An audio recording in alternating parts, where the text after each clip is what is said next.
Welcome to CARICOMP Insider, where high-tech facial recognition meets real-world intelligence.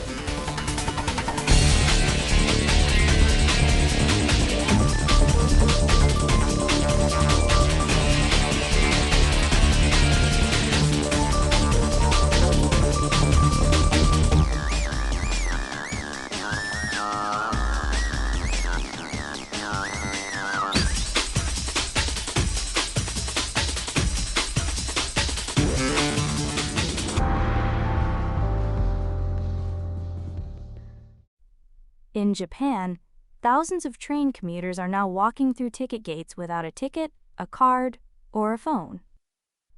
They just walk. The gate reads their face and lets them through. And nobody handed them a form to sign first. If you've ever tapped a card to get on a train, this story is about you. Because the thing replacing that card is your face, and your face doesn't stay behind at the station. On November 13, 2025, Tobu Railway switched on facial recognition gates at 12 stations, using technology from Panasonic Connect and Hitachi. That sounds small. It isn't. It's the moment this technology stopped being a science experiment and became plumbing. So the question underneath it all, once your face is the ticket, where does that record of your face actually go? Let's start with scale. Down in Osaka, the metro system runs 134 stations. 130 of them already have walk-through facial recognition gates. That's not a pilot. That's nearly the entire network. The rail companies say it moves people faster and cuts crowding at the turnstiles. And that's true. It does. But every time a face gets scanned, a system somewhere writes it down. A time. A place. AU. Now, who's watching how that data gets used? In Europe, the EU Artificial Intelligence Act labels facial recognition a high-risk system.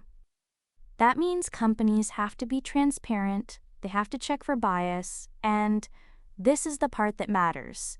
They're supposed to delete the data quickly by default. Use it for one purpose, then let it go.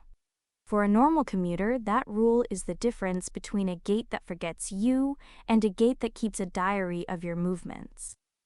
There's a second finding that should stick with you. Researchers ran a study on how people behave when an algorithm hands them a list of possible face matches.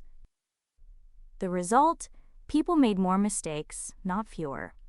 Specifically, they flagged the wrong person as a match.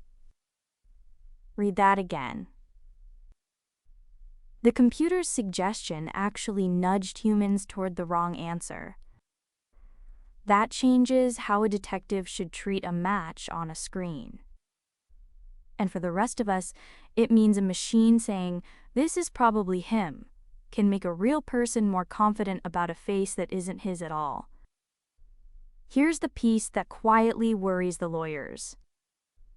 Facial recognition is supposed to be a lead, a starting point, not proof. But according to legal analysts at the Columbia Science and Technology Law Review, the software often vanishes from the official record.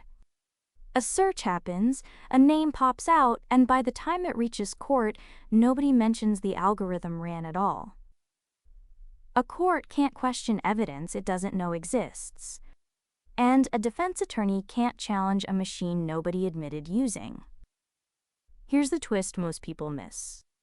As facial recognition becomes boring, everyday infrastructure, the human expert who compares faces by hand becomes more valuable, not less. Because a trained examiner using a documented feature-by-feature method can explain their work on the stand. An automated gate can only spit out a probability and stay silent. So here's the whole thing in plain words.